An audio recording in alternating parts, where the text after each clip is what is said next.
Muy buenas tardes a todos los presentes. Los saludamos desde Telesalud del Hospital Nacional Arzobispo Loaiza del Ministerio de Salud para darles la bienvenida a la telecapacitación Manejo del Cólico Renal, dirigida por nuestro ponente, el doctor Agustín Cabrera Santa Cruz, médico asistente del Servicio de Urología del Hospital Nacional Arzobispo Loaiza. Asimismo, invitamos a todos los participantes a realizar sus preguntas en el apartado de chat de Zoom para ser respondidas al final de la ponencia. Bienvenido, estimado doctor Cabrera. Es un honor tenerlo el día de hoy con nosotros. Le doy el pase para el desarrollo del tema. Adelante, por favor. Gracias, buenas tardes. Déjenme un momento para... Ok. ¿Pueden ver bien mi diapositiva? Sí, se visualiza perfectamente. Bien.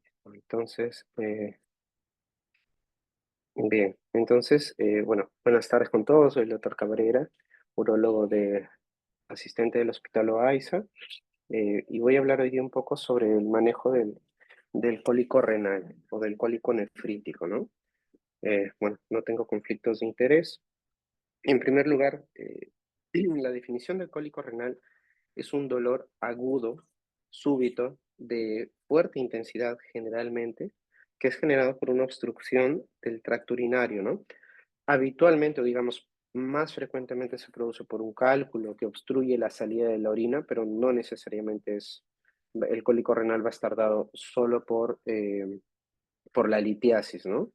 Vuelvo a repetir que es lo más frecuente, pero no sería lo único. Hay otros cuadros obstructivos que pueden generar dolor tipo cólico, ¿no? Entonces, ¿cuál es la importancia clínica? Bueno, realmente tiene alta prevalencia, ¿no? Sobre todo la litiasis, pero este cuadro, si es que no lo tratamos, digamos, no hacemos el tratamiento de fondo del cólico, tiene alta recurrencia o alta tasa de recurrencia, y es muy importante porque es una causa frecuente de las consultas de emergencia, ¿no? Es muy frecuente ver a los pacientes con cólico renal que acuden a la emergencia por el grado del dolor, la intensidad del dolor, que muchas veces no cede o no mejora, ¿no? Epidemiológicamente, voy a centrarme un poco más en el tema del cólico por litiasis, ¿ok? Pero como ya les comenté, no es el único, digamos, no es el único cuadro que puede condicionar una obstrucción de la salida de la orina, ¿no? La prevalencia de la litiasis se habla de que puede llegar a ser del 10 hasta el 15% de incidencia, de prevalencia, perdón, a lo largo de la vida, ¿no? Entonces es una prevalencia bastante alta. Si bien es cierto, no todos llegan a ser cólico y no todos llegan a ser dolor, la prevalencia global es alta en el tema de la población, ¿no? Y tiene que ver mucho, pues, con los factores metabólicos, con el factor dietético, ¿no? Que también vamos a hablarlo un poquito. El pico de la edad aproximada en frecuencia de este tipo de problemas es de 30 a 50 años y afecta más frecuentemente a varones, ¿no? Un rango de 2 a 3 sobre 1 en mujeres, ¿no?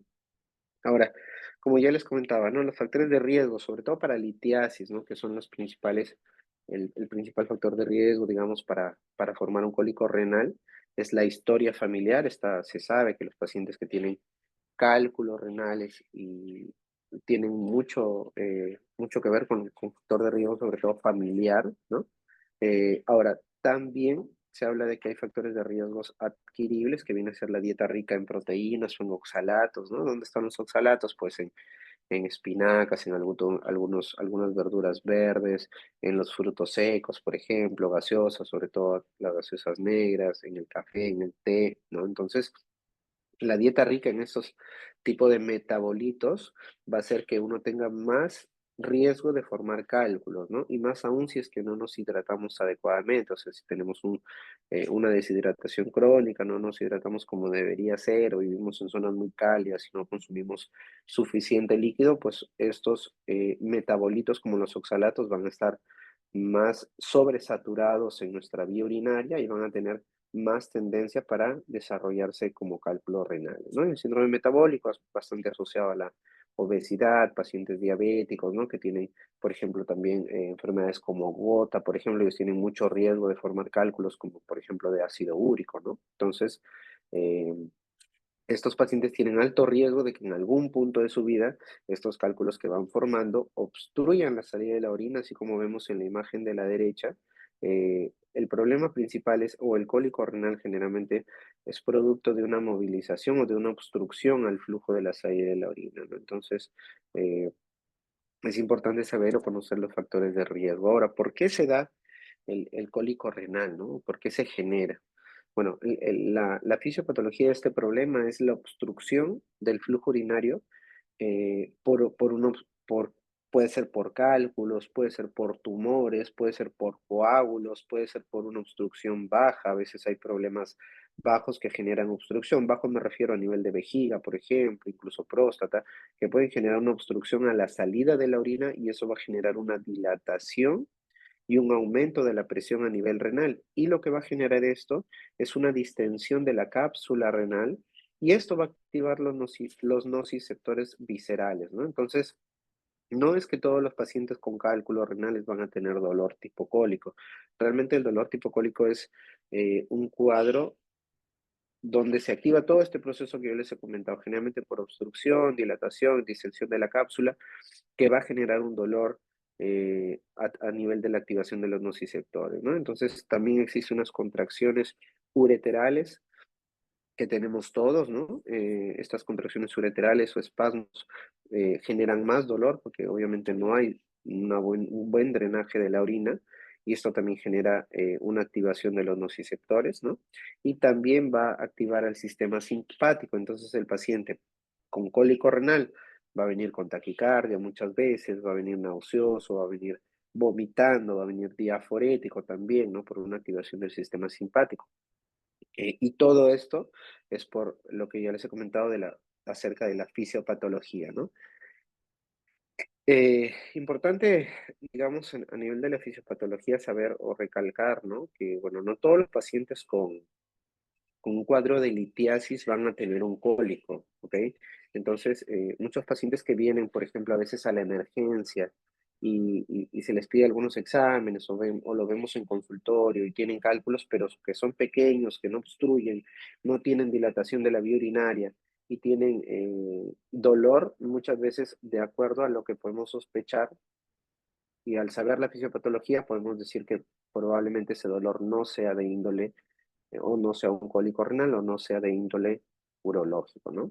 Pero bueno, normalmente la clínica del cólico renal es un dolor agudo, ¿no? De inicio súbito, que se presenta en flanco o en región lumbar y que puede ser irradiado a la ingle o incluso a los genitales de acuerdo a la localización de la obstrucción, ¿no? Si es en uréter proximal o en la zona pielo-ureteral, generalmente da un dolor a nivel lumbar o a nivel de flanco, ¿no? Si es un cuadro de obstrucción a nivel de uréter distal, por ejemplo, generalmente ya da un dolor más bajo que se puede irradiar a la ingle o a los genitales, ¿no?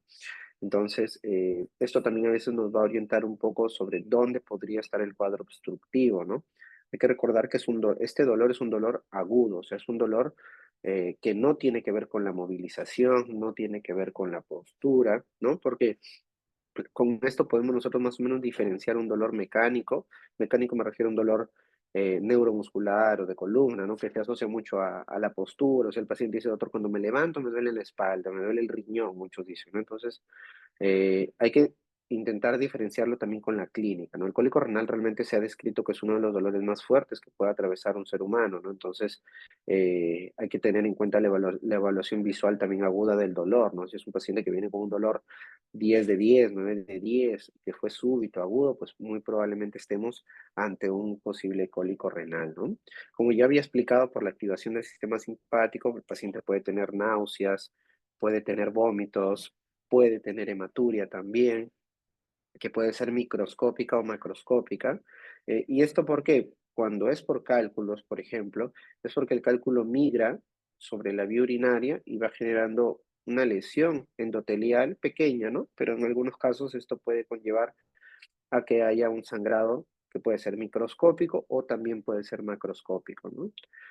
Si el cálculo ya está, digamos, bajando o progresando a nivel de uréter distal, por ejemplo, o ya hacia la vejiga o en la uretra misma, pues entonces el paciente probablemente va a presentar disuria, y o urgencia también, ¿no? O sea, síntomas a veces como de una cistitis o de una probable infección urinaria, ¿no?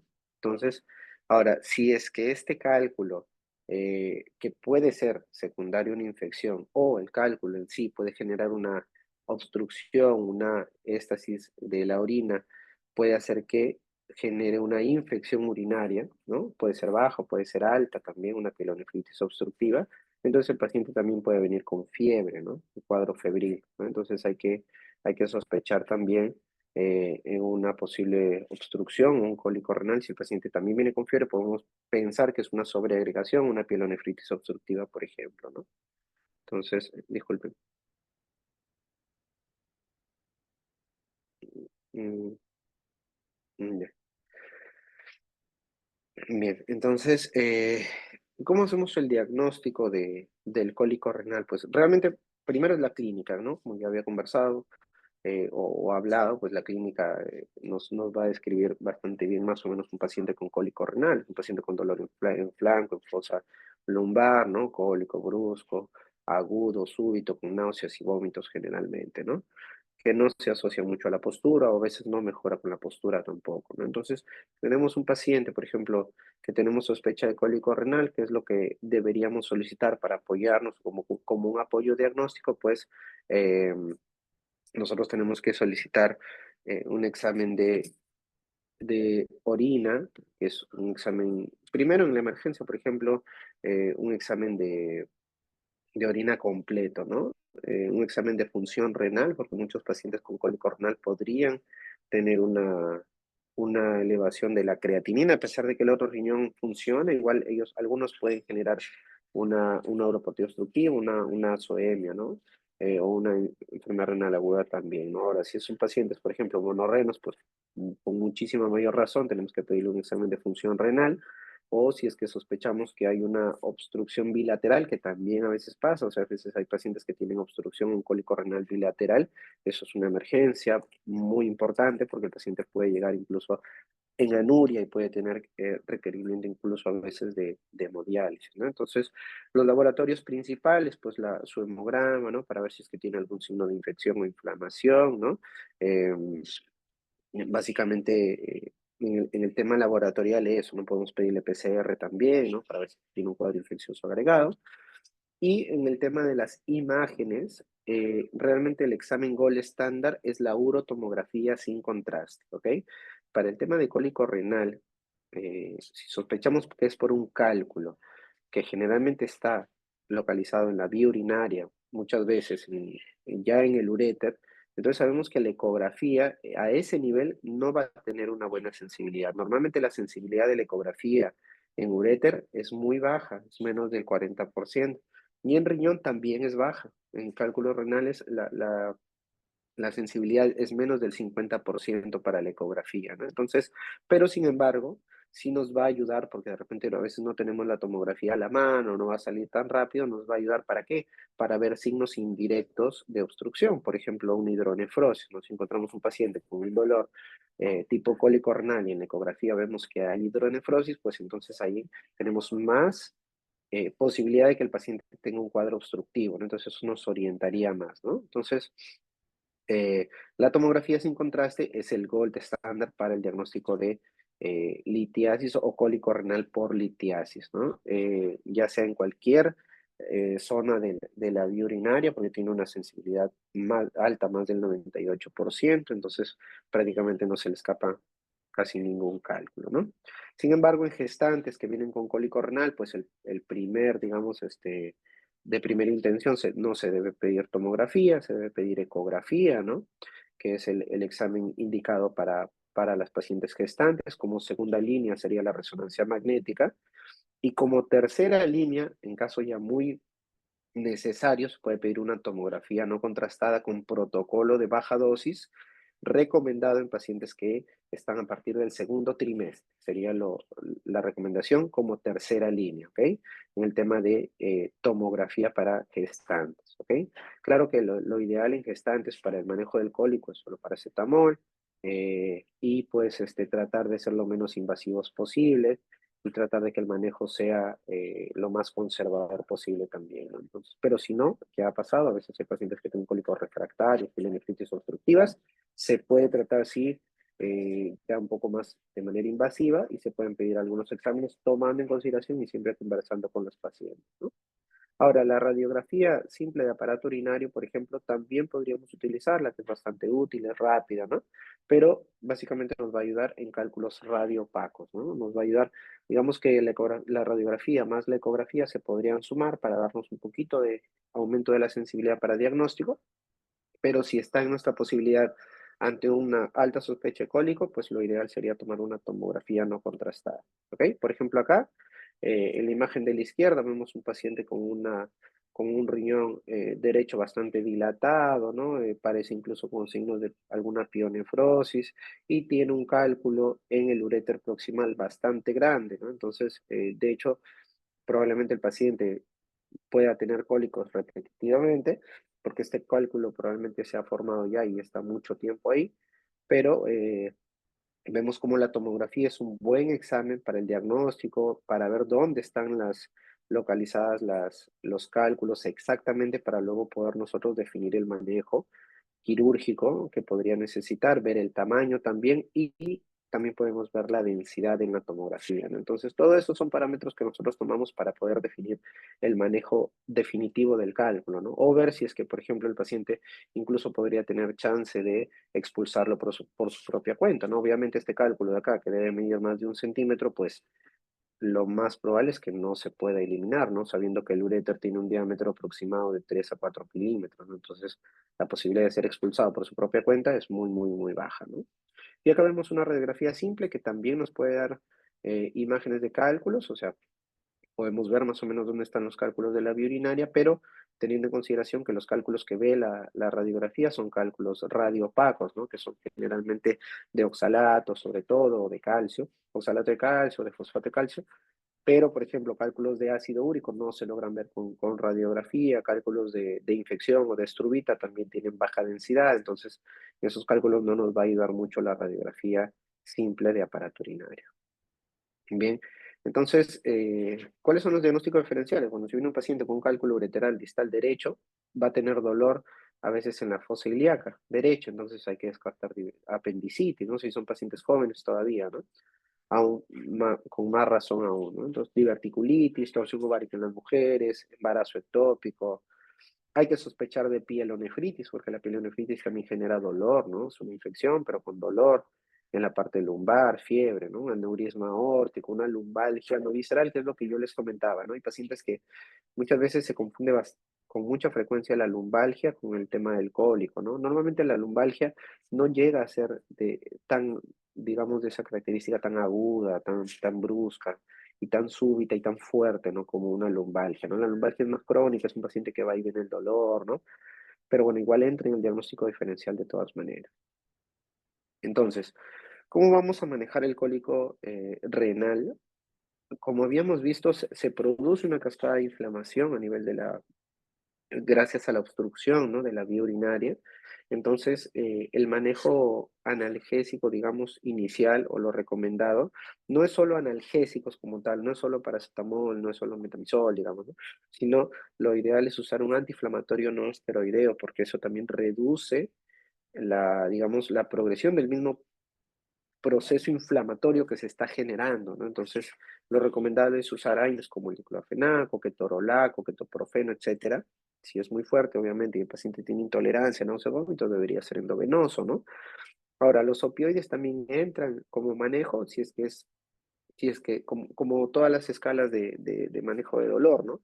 Pero hay que recordar que el opioide es más para el manejo del dolor, no tanto así, no tanto para el manejo del cuadro inflamatorio, ¿no? Entonces, en el tema de tratamiento inicial, sí o sí tiene que entrar AINES. Ahora, por ejemplo, si viene un paciente que tiene una obstrucción por cálculo, un cólico renal, y vemos en sus exámenes que la creatinina está muy elevada, pues ahí sí no podríamos usar los AINES, ¿no? Tenemos que tener cuidado con eso también.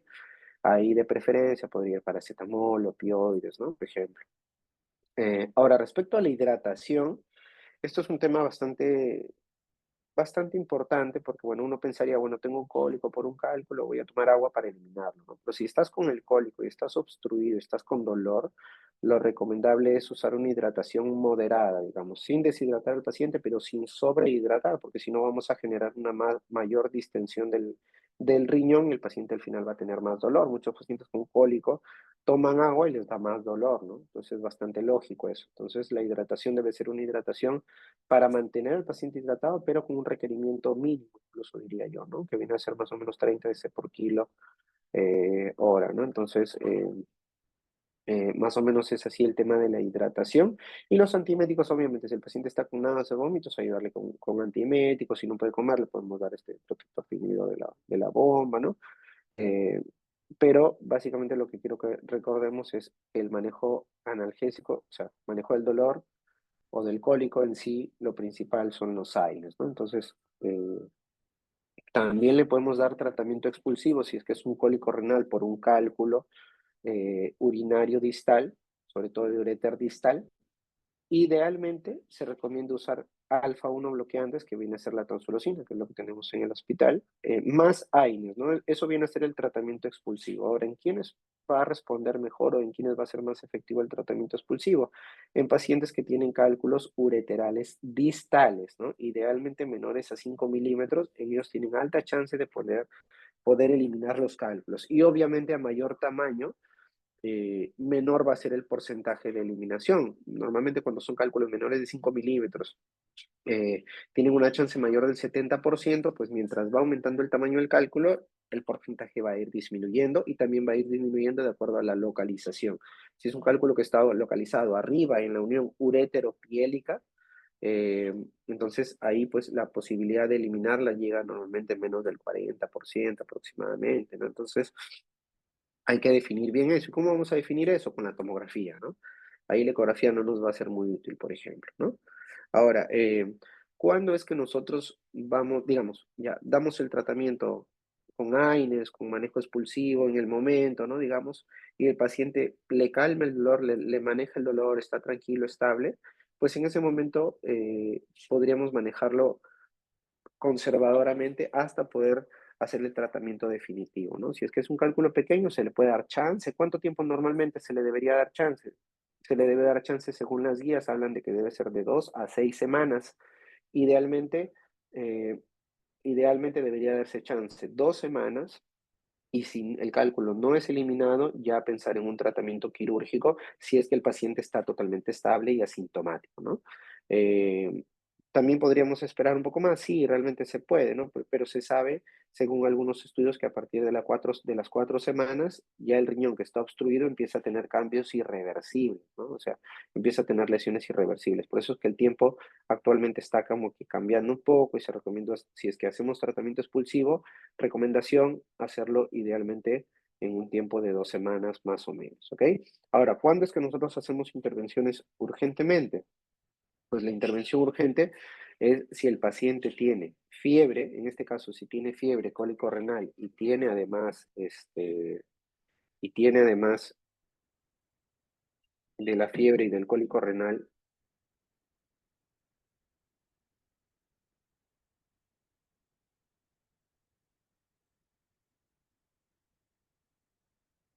disculpe, ¿me escuchan? Sí, doctor, se le escucha. Puede Sí, continuar. ah, ya, perfecto. Ya. Entonces, le decía, ¿no? Si es que hacemos una intervención urgente, si es que el paciente tiene fiebre, que vendría a ser una pielonefritis obstructiva, un dolor persistente, si es que el paciente tiene un riñón único, o si es que hay un deterioro renal. Ahora, por ejemplo, el tema de la fiebre, que vendría a ser una pielonefritis obstructiva, yo no puedo tratar el cálculo, o sea, no puedo hacer el tratamiento definitivo del cálculo, no puedo hacer una litotricia, por ejemplo. ¿Por qué? Porque si el paciente tiene fiebre, es un signo de infección de una pielonefritis obstructiva. Si yo hago un tratamiento quirúrgico definitivo, voy a hacer que estas bacterias avancen eh, y progresen y que el paciente pueda llegar a una sepsis incluso, ¿no? Entonces, lo que tengo que hacer en ese momento es hacer una derivación urinaria primero. Puede ser una colocación de catéter doble J o una colocación de nefrostomía, ¿no? Si el dolor es persistente, ahí también puedo hacer eso o podría tratarlo ya con una litotricia si es que tengo a la mano los equipos y todo para poder ofrecerle eso a mi paciente. Igual si es un paciente con riñón único, tiene un cálculo que está obstruido, que está generando la obstrucción, pues en ese paciente no puedo yo intentar un manejo expulsivo porque probablemente el paciente ya va a entrar en anuria, ¿no? Va a ser una emergencia que el paciente va a ser una azoemia, una enfermedad renal aguda, ¿no? Entonces, que podría llegar incluso a necesitar hemodiálisis, ¿no? Entonces, en esos casos, por ejemplo, sí necesitamos hacer una intervención, que podría ser, como ya comenté, una derivación urinaria o un tratamiento definitivo de los cálculos, que viene a ser con cirugía. ¿Ok? Entonces, eh, bien, por ejemplo, acá tenemos unas imágenes de cómo podemos hacer las derivaciones. Las más frecuentes son la colocación del catéter doble J y la colocación de nefrostomía. Las dos realmente tienen la misma, digamos que son prácticamente iguales en términos de recuperación de riñón, de recuperación de la función renal, de la infección, inflamación y tal, pero la nefrostomía sí tiene un poquito más de riesgo porque al hacer una punción sobre el riñón, el paciente tiene más riesgo de sangrar, ¿no? Entonces, cuando usamos una o la otra, pues realmente habitualmente sugerimos la colocación del catéter doble J, ¿no? Que es colocación por vía retrógrada, es decir, por la vejiga, pasamos un catéter que va directo hacia el riñón y hacemos como un bypass para que la orina pueda salir y la inflamación y el dolor pueda bajar. Pero a veces los cálculos no permiten porque son grandes, porque están muy obstructivos, entonces hacemos una nefrostomía, que es una punción directa hacia el sistema colector, y por ahí entra un catéter que va a drenar la orina, ¿no? Entonces, acá, por ejemplo, en la imagen del medio es un paciente real, ¿no? Un paciente con un cálculo. Acá se ve un cálculo grande que probablemente esté en la pelvis, que ese cálculo probablemente no iba a dejar que pase el catéter doble J y seguramente el riñón estaba tan dilatado. Entonces, acá se colocó una nefrostomía, ¿no? Que es una sonda que va directo hacia el riñón. ¿Ok? Esto, obviamente, hasta que baje el cuadro del cólico, para luego ya poder ofrecer al paciente el tratamiento definitivo y resolver el cuadro de fondo, ¿no? Porque eso ya sería, por ejemplo, las litotrices, que por ejemplo tenemos en esa imagen de la izquierda, una litotricia endoscópica con láser en la cual estamos eliminando un cálculo que había generado también obstrucción, pero o cólico también, pero el cólico se manejó con antiinflamatorios y luego lo programamos de manera electiva y pudimos ayudarlo eliminando ese cálculo grande dentro del riñón, ¿no? Y de la otra imagen es un caso parecido también, pero este paciente hacía infecciones urinarias a repetición, por ejemplo, tenía un cálculo coraliforme parcial y empezamos a hacer la litotricia endoscópica, con lo cual también ayudamos de gran manera a nuestro paciente, ¿no? Entonces, esos son ya tratamientos para el problema, digamos, de fondo, ¿no? Ahora, si es un problema un cólico renal, por ejemplo, un tumor de la vía urinaria alta, pues tenemos que tratar ese tumor, ¿no? O sea, tenemos que ir al tratamiento de fondo. A veces puede ser por tumores, por ejemplo, ginecológicos que obstruyen la salida de la orina y les genera cólico. Pues ahí hacemos una derivación urinaria y mandamos con el especialista, en este caso gineconco, por ejemplo, para que trate esa parte de la obstrucción distal, ¿no? Entonces, en el tema de litiasis, netamente, ¿cómo vamos a prevenir la formación de cólico? Pues previniendo que el paciente forme más cálculo, ¿no? Siempre en los pacientes que tienen más riesgo, que son recurrentes, hay que sugerir un estudio metabólico, ¿no? Para tratar de disminuir la formación tan rápida de nuevos cálculos. La hidratación tiene que ser adecuada, como ya les comenté, en el momento de que el paciente esté estable. Cuando el paciente tiene cólico, la hidratación debe ser un poco limitada, ¿no? La dieta obviamente baja en sodio, baja en proteínas en exceso y en oxalatos, y hay que tener cuidado con los fármacos. Perdón, hay fármacos que aumentan el riesgo y hay fármacos que reducen el riesgo, o se les da el tratamiento de acuerdo al problema. Por ejemplo, si tienen cálculos de ácido úrico, por ejemplo, el citrato de potasio es una muy buena opción. Si tienen algunos cálculos de oxalato y que tienen el citrato bajo, también el citrato es una buena opción. Tiacida, sobre todo en cálculos en pacientes que tienen, por ejemplo, hipercalciuria, por ejemplo, ¿no? Ayuda también bastante para reducir la formación, más no va a eliminar los cálculos, ojo. No, hay pocos fármacos o digamos pocos tipos de cálculos que van a ser eliminados con medicamentos. Prácticamente el único es el de ácido úrico, que sí se puede tratar de disolver con medicación, pero el resto de cálculos, y los más frecuentes que son los de oxalatos, no vamos a poder eliminarlos con medicamento una vez que ya el cálculo se ha formado. Lo que vamos a hacer es evitar que crezcan, ¿ok? Eso es importante decirle a los pacientes porque muchos pacientes piensan que tomando algún medicamento, tomando alguna cosa, una planta o algo, van a eliminar esas piedras o diluirlas, mejor dicho, lo cual realmente no está demostrado, ¿no? Lo que sí podemos hacer es tomar bastante líquido y si tenemos cálculos pequeños, de repente eliminarlos por la propia vía urinaria, si son chiquitos lo vamos a poder eliminar, entonces sí se puede ofrecer ese tipo de tratamiento si el paciente está estable, ¿no? Entonces, en conclusión, el cólico renal es una urgencia, frecuente, ¿no? Y tiene un manejo clínico bien establecido, como hemos comentado. La tomografía sin contraste es el gold estándar para diagnóstico. El tratamiento obviamente lo vamos a individualizar de acuerdo a dónde está el cálculo, el tamaño, localización y las condiciones de nuestro paciente. Y bueno, la prevención es clave, como siempre, como en toda patología, para evitar recurrencia. Muchas gracias.